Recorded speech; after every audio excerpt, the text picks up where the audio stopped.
we haven't spoken since well before Christmas. It's a while, yeah, yeah. So can you tell us what's been going on the West Bank? I mean, and especially what's in the last few days. What's happened since Yeah, the ICJ verdict? yeah, Mr. Jim. I mean, the situation in the West Bank is, I think it's continued to deteriorate in the sense of a number of respects. I mean, firstly, the ethnic cleansing has continued, particularly in areas such as the South Hebron Hills and the Jordan Valley, where there's predominantly rural communities, and rural communities make a living by livestock farming, by raising herds of sheep and goats, and they've been quite vulnerable to be picked off by the expanding settlements. So that has continued apace, and I've seen that firsthand in the South Hebron Hills and in the Jordan Valley, just where I've been. South Hebron Hills, where I've been the past few nights, and incursions by settlers. A phenomenon known as settler herders, where they have their own flocks of goats or sheep, and they'll use them to just take over hillsides belonging to Palestinian villages or public land, force Palestinians off those lands, and often in the process steal Palestinians' livestock in the process. And I think they've stolen about 10% of land in Area C through that phenomenon of settler herders. So that ethnic cleansing is going on apace. The military attacks by the Israeli occupation forces, especially on the refugee camps in the West Bank, it's been shocking. The refugee camps in some of the cities which are associated in Jenin, Nablus, Hebron have been centers of resistance to the occupation and to Israeli colonial rule for decades.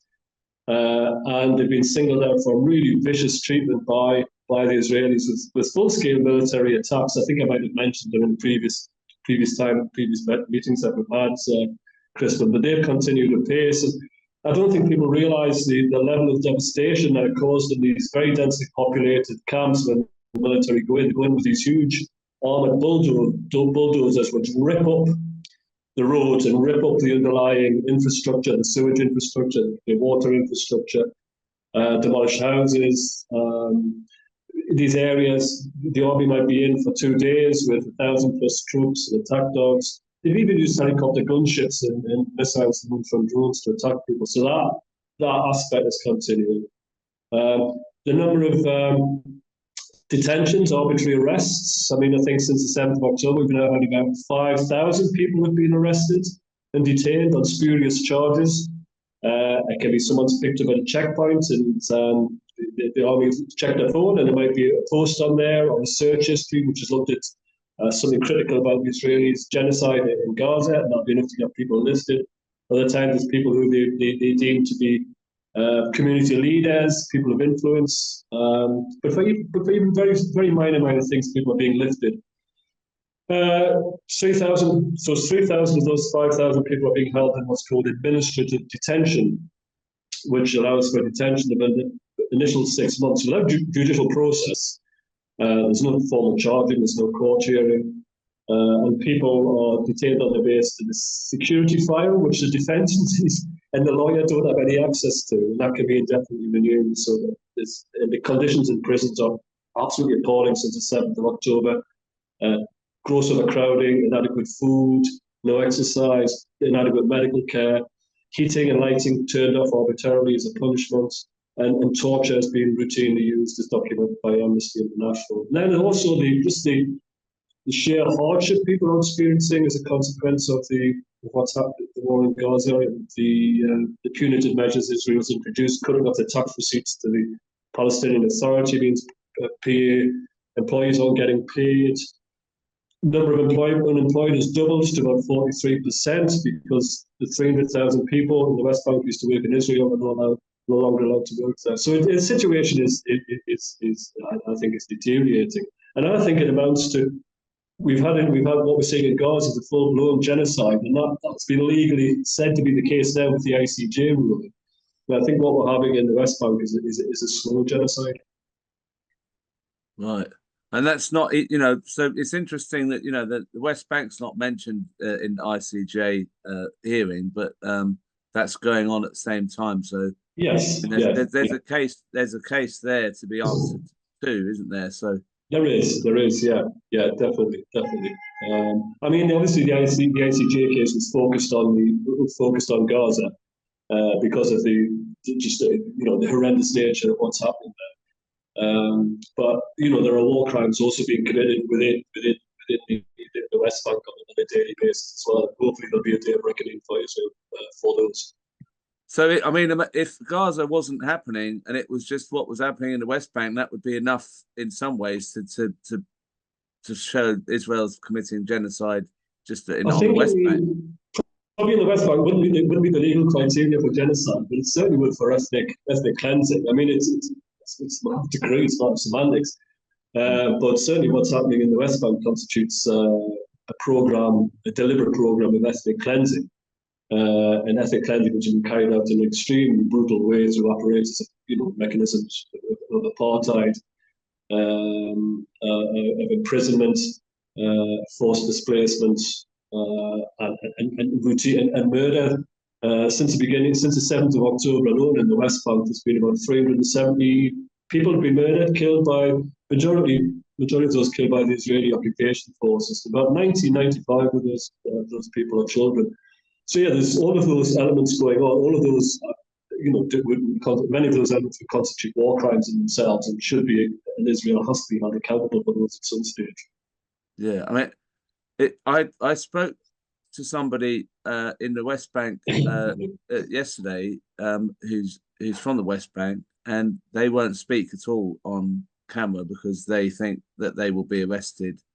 And they spoke about lockdowns that in each Yes. town that you can't get from one town to another. So if you had an appointment, if medical Yeah. appointment Yeah. somewhere else, you'd have to wait 2 or 3 hours at a checkpoint to get out and get Yeah. into the other place. Yeah. And in fear of their phone or laptop being checked and Yes. Yeah. anything on there being seen as incriminating. I That's mean, right. so That's I mean, right. you can talk because in a sense you've got a bit more freedom because you'll just be deported or whatever, brought back Yes. Yeah. here. You won't be put in a prison and beaten up or you don't know That's, what will that's happen to them. So exactly that's right. I'm in a very very privileged position by virtue of the fact that I'm from a Western country. I've got a passport which enables me to travel. I've got all the diplomatic supports which go with that, if you like. So the way, exactly as you say, the worst that happened to me is that if I speak when I speak out and if I was picked up, I would be arrested and I'd be deported. But for Palestinians, the reality is very very different. Brutal treatment starts from the moment of arrest. The process of arrest is very brutal. It's usually done in the middle of the night in front of family members, for parents, for example. The father will be humiliated in front of his children. He'd be brutalized and beaten up in the process, be taken to a detention centre. And then the whole process of detention as I referred to earlier, is now being carried out in very brutal conditions due to the emergency provisions which were introduced on the 7th of October by the Security Minister. The illegal settler, convicted criminal, Ben Gvir, who's the National Security Minister, he's an out-and-out fascist. So they've introduced extremely harsh measures in the prisons in which Israeli Palestinian political prisons being held. So the consequence of speaking out or being allowed to speak out for Palestinians can be very, very severe. As you said yesterday, there was, and I think it was in connection with the ICJ ruling being announced midday yesterday, that there was a lockdown in effect for the West Bank. So travel between towns is virtually impossible. Travel in and out of towns and cities was blocked off. There's this infrastructure of control through a network of gates, solid gates, which literally can be closed over roads in a minute's notice, controlled by the military, which enables the military to close down any movements, active movement within the West Bank within a period of about 30 minutes, just causing massive disruption, as you referred to, in people's lives. But although yesterday it was a more severe lockdown, if you like, this has been a daily process of daily aspect of people's lives since the occupation, having to go through checkpoints, having to go through roadblocks, journeys which directly should only take an hour, now can maybe take 2 or 3 hours because people have to use back roads. The system of apartheid roads introduced as well, which Palestinians can't use. And people have the fear as well of having to pass through a checkpoint for exactly the reasons that you've alluded to. That if people's phones can be checked, and if there's anything in the military runs in the search history, the WhatsApps, any images, and if there's anything in there, it could be something really innocuous, but which is deemed to be anti-Israel, anti the military, or in any way pro the resistance, people will be lifted, and that will be grounds that people will be taken away, beaten, and going through this whole process of being beaten and incarcerated. So people do have a real anxiety about travelling around, especially at times of heightened tensions, if you like, because of, when the full roadblocks were instigated yesterday. But having to deal with this, navigate your way around this, has been a feature of people's lives under the occupation since, increasingly since 1967. That the Israelis can arbitrarily just close down cities, close down road networks, cause massive disruption to people's lives. And it's done in a very cruel and premeditated way, not for, they would say it's for security reasons, but it's not. It's done as a collective punishment. Right. Yeah. Now, I noticed you're still coughing. Yes. That's from, you mentioned that was from a tear gas incident. It started there, and it started after that that incident on the Friday of Rage, after the onslaught on Gaza started. It was on the 13th of October, and this is National West Bank Day of Rage, and demonstrations, and got a lot of tear gas. It sort of triggered off a reaction which is still there. I think over time it'll just gradually wear off. Right. And what is the atmosphere like on the West Bank after the ICJ verdict? Are people upbeat? What's the feeling? I think firstly, when the in the build up to the hearing a couple of weeks ago, 3 weeks ago, 2-3 weeks ago, the hearing at the Hague, there was great anticipation and it was seen as in a hugely positive way by most Palestinians, certain Palestinians that I spoke to. And there was a huge sense of gratitude to South Africa for bringing this case. And I think the fundamental underlying reason for that was it's going to be the first time since 1948 that Israel was actually going to be held accountable for its actions. Over 76 years since 1948, it's been able to get away with arbitrary murder. It's been able to get away with complete disregard for the numerous UN resolutions calling it to the right to return, to end occupation. It's been able to get away with the occupation since 1967, with the introduction with all of the apartheid measures that have been introduced, structures which have been introduced since then. It's been able to get away with the killings in the West Bank. It's been able to get away with the periodic war crimes in Gaza, the 4 or 5 attacks on Gaza since 2006. It's been able to get away with it because of the diplomatic cover provided by America, but also by the UK and other European governments. So this was the first time that really Israel was going to be brought to account in a very high-level legal structure framework in a very public way. So it was seen as it was a really hugely important event. And I think when the result came in yesterday, leading up to it, people were anxious that the case was going to be thrown out. That because of the fact that Israel's got away with things for 76 years, it's going to get away with it again by one means or another. The case was going to get thrown out. So firstly, the fact that the ICJ has accepted that there is a case for Israel to answer. It's seen as a very positive thing. And also the interim measures which have been called for. I mean, I think that there is disappointment. There's this understandable big disappointment that there wasn't an immediate call for a ceasefire.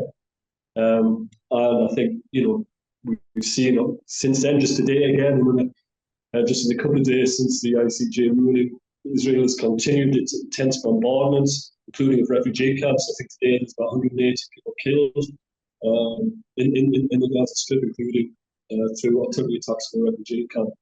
So all those things, every day the death toll is mounting, every day the destruction is mounting, every day the number of people with lifelong disabilities is mounting until we actually get an end to this ceasefire. So there was disappointment in that sense, but I think people have a sense now that it was an important first step that's been taken, in a sense that Israel has finally been called to account for its actions after 76 years of getting away with it. Right. Yeah, that's a good point. So it's kind of positive, but then it's not ideal because it's Sure, so yeah, yeah, I can say yeah, it's not black or white kind of thing really. yeah. So now you're our main concern now because you've been there. I mean, for quite a while now. 4 months. 4 months, and Yeah. you were going to be there until Christmas, and you've extended it. Um, how are you keeping? I'm fine. I'm actually going to be. I think I'm actually going to be having to leave. I'm going to go 9. I'm actually counting the days down now, not in a good sense, but I feel very, very sad that I'm going to have to leave. But my visa, my visa expires on the 8th of February without any possibility of extension, so I have to leave. I was fortunate in the sense that the visas were unilaterally extended for all visitors during the period of the in October, November time. So I've got there's an automatic extension date to the 8th of February, but that's gone now. So I'm going to have to leave, and I've only got about another 9 or 10 days left in the West Bank before I go back across to Jordan, and then meet up with people in Oman and then travel back to the UK. You're So I'm not actually walking back. no, I'm not walking back yet. Okay, yeah, I've right done, now. I've run a very long distance walk. So I'm flying back this time. Okay, But, I'll let you off. I'll let you off. Yeah. but yeah, it was great sadness, and I'll be leaving. I want to come back. I'll come back probably this year, probably next year. But it's been an experience which I feel so privileged to have been here at this time. Uh, to actually to make some very small contribution to showing some practical solidarity with people in the West Bank and their struggle. Yeah. I really feel privileged that I've had the opportunity to do that. And the people I've met, I think I've told you before, we've discussed this before in previous meetings, just how how people maintain their steadfast resistance, going back 76 years in the face of this most brutal oppression, especially over the past few months, it's absolutely phenomenal. So tremendous people. I've learned a huge, and I'm humbled by learned a huge lot from people here. And I feel very privileged to have been able to have done a little bit, stand alongside people. Well, it's amazing what you've done, and you look like you've done it as well. You look like a man who's been in caves and who's had to go through a few checkpoints and scary moments and incredible experiences. I can't imagine how I'd be able to do it. And we all have lots of respect for you. I hope when you come back here to this cold climate, which you say it's a bit colder there, but Yeah, it is. It is. it's quite grim over here. I bet you're looking forward to grim Newcastle. Are you looking forward to grim Newcastle? I'm looking forward. I've got an event. I've got an event. There's an event being arranged in Newcastle, 11th of February, which Jeremy Corbyn's speaking on as well. Oh, right. So you're going to be at an event in Newcastle with Jeremy Corbyn. This is the best promotion I've ever I seen. am, yes. It's organised by Friends of Al-Aqsa, and it's going to be it's going to be a really powerful event because we've got 3 Palestinian speakers, as well as in Jeremy Corbyn and myself saying a little bit as well. So that's a good way back. Because I intend when I'm back to make as best use I can of the experience that I've had here, just to help continue to raise awareness and strengthen solidarity where I can.